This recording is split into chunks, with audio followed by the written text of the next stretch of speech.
Welcome back to my channel. My name is Jocelyn, and for today's topic, I'm going to provide you the latest travel restrictions in the Philippines. Please take note that there will be a new registration system for the One Health Pass for all travelers going to the Philippines. Please be aware that there is a fake website, and I'm showing you the fake website. So please be aware when registering. Showing you the real website that you should register into when traveling to the Philippines. This is the actual dashboard. You will see a warning and then click OK, and then you must proceed to the One Register icon. You must find the One Register icon. This is the new system for the One Health Pass. Step 1. 24 hours prior to departure, you must log into One Health Pass portal and register to the system by providing accurate information. So they changed the system from 72 hours to 24 hours prior to departure. It's not within, but must be prior to departure. Step 2. You must upload the following necessary documents: RT-PCR test or antigen test result and vaccine certificate. A barcode will appear once your record has been accepted. So make sure that you upload these important documents so you can receive the barcode. Step 3. 12 hours prior to departure. So make sure to time yourself, and within this period, 12 hours prior to departure, you can answer your health declaration checklist. It's now more complicated because you have to monitor 24 hours prior or 12 hours prior. For step 4, upon check-in, the airline personnel will ask you your personal or your One Health Pass registration. So make sure that you do this before boarding, and you must answer the health declaration before boarding. So 4 hours to 1 hour prior to departure. So there is a window time. You must check your registration to view if you are qualified for the express lane. They are now rolling out an express lane. So that means that if you are able to register successfully 4 to 1 hour prior to departure, then you are qualified to be in the express lane. There is a reminder that only those who have a QR code will be qualified an express lane. If you want to avail of the express lane, you must complete the registration.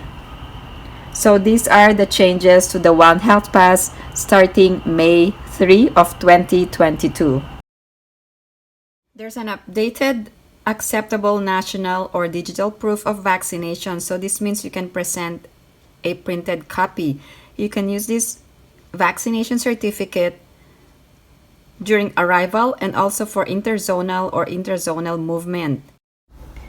Here are the latest countries included under the reciprocity agreement, which means that the vaccine certificates from these countries are acceptable in the Philippines and can be used as proof of vaccination for purposes of entry requirements. You will not be required to quarantine if your proof of vaccination are from these countries.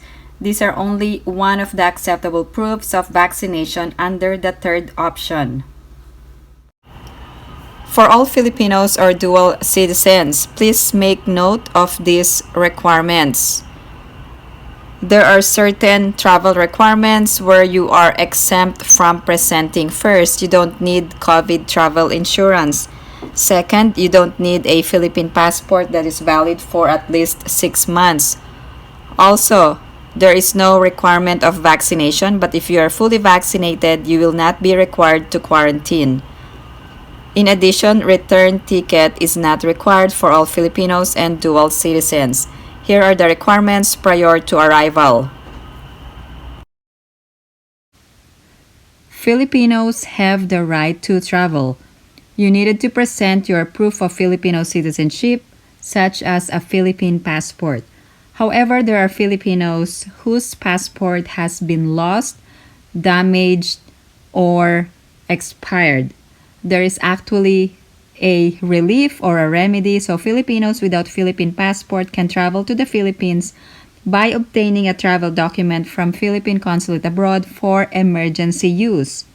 Please remember that this travel document is only allowed for applicants who cannot be issued a Philippine passport and have an emergency travel to the Philippines, such as due to medical or legal reasons or death in the family.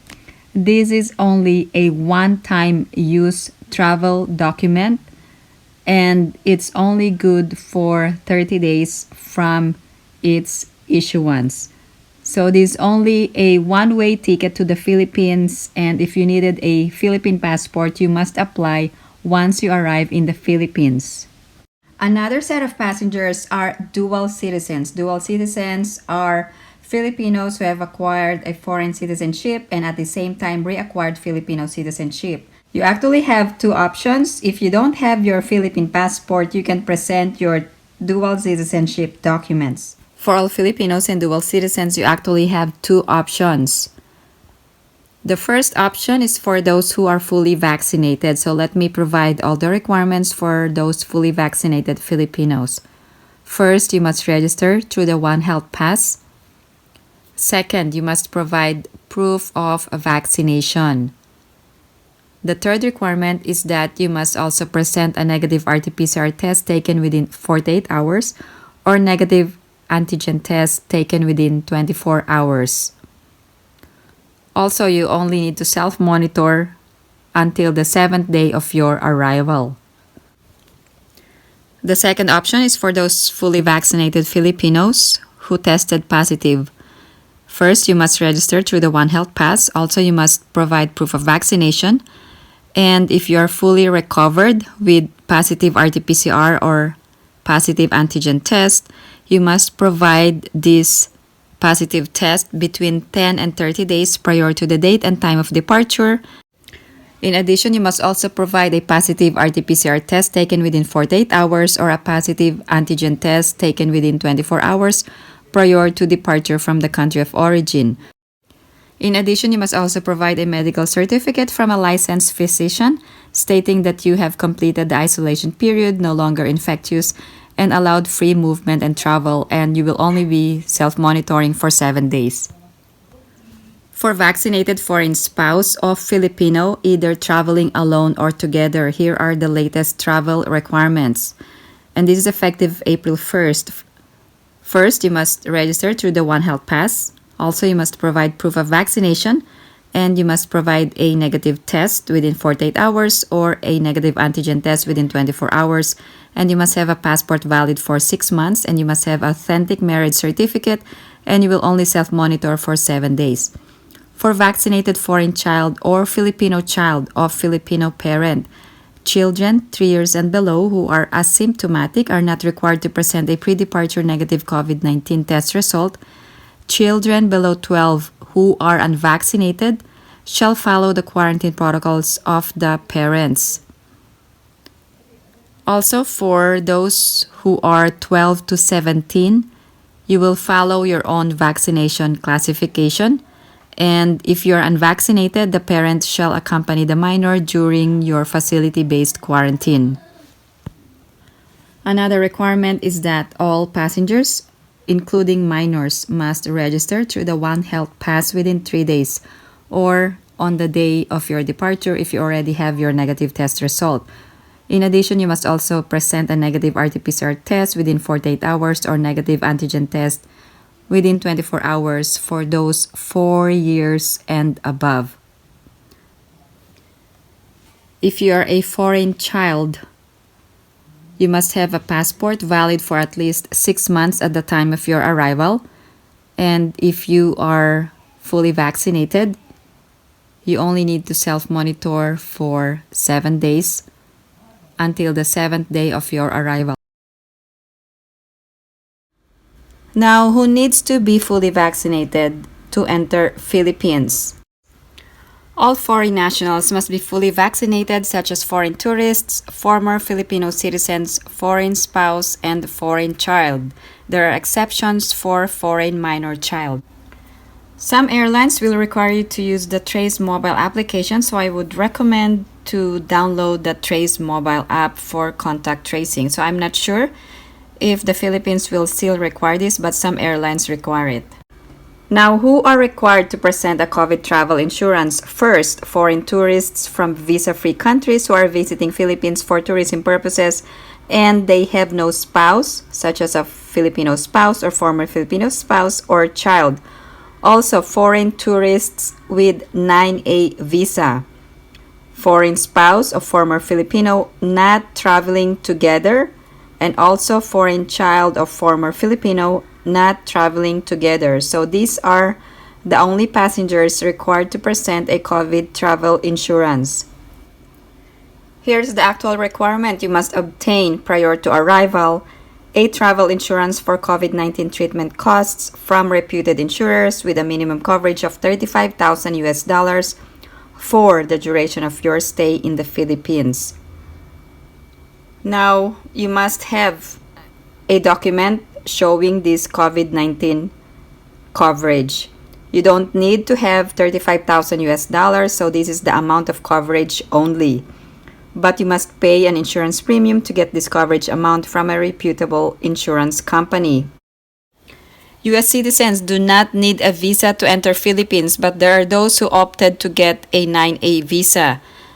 The requirements are you must be fully vaccinated, you must also carry an acceptable proof of vaccination such as the CDC card, you must also present a negative RT-PCR test within 48 hours or a negative antigen test within 24 hours. You must have a passport valid for at least 6 months.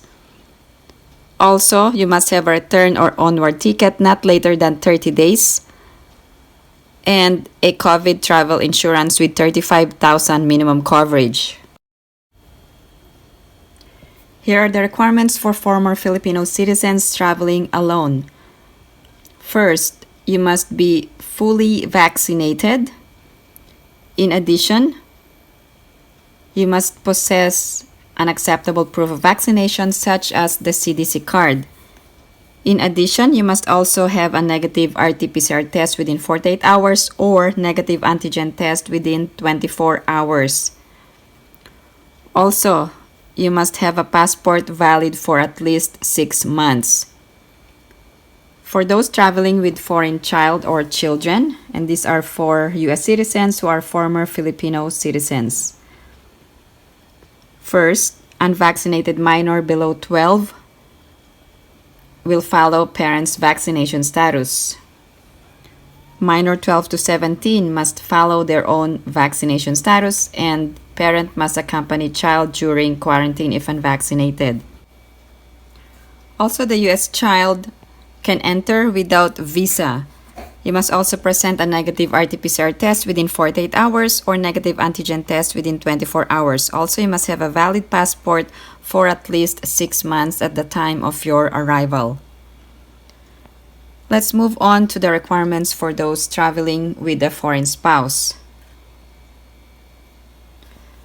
Okay, these are the requirements for the foreign spouse. So this only pertains to those U.S. citizens who are married to former Filipino citizens. You don't need a visa.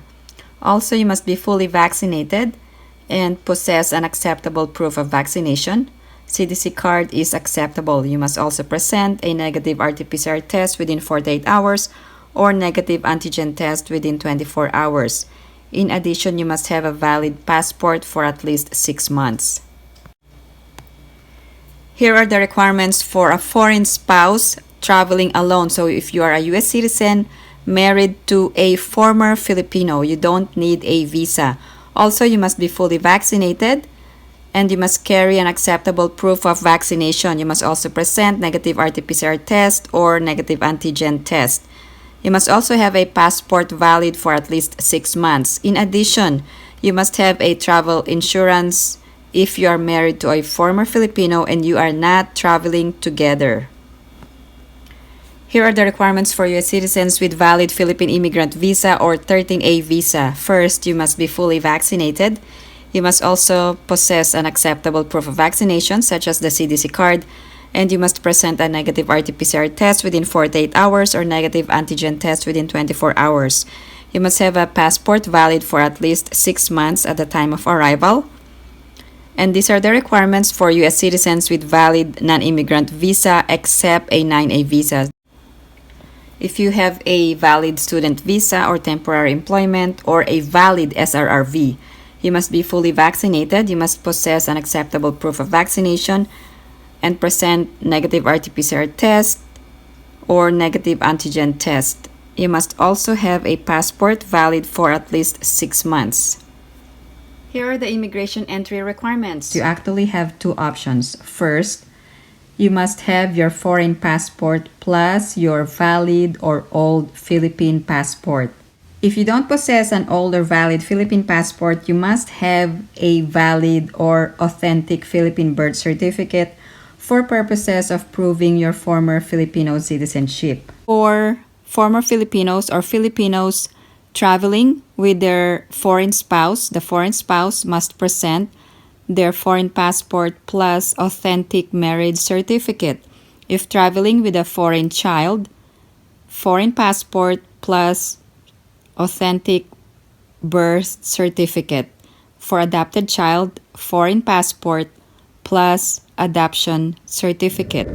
Visa-free privileges for foreign nationals married to Filipino or former Filipino traveling together under EO 408. Also, you must present an authentic marriage certificate. Also, report of marriage is not required to enter in the Philippines. If you have any other questions or comments, please post them down below and I will get back to you as soon as I can. Thank you guys for supporting my channel, and if you haven't liked this video, please give it a big thumbs up. And if you haven't subscribed to my channel, please subscribe and hit that notification bell. I always welcome new subscribers. Thank you guys for watching. I hope everyone is staying safe and have a great day.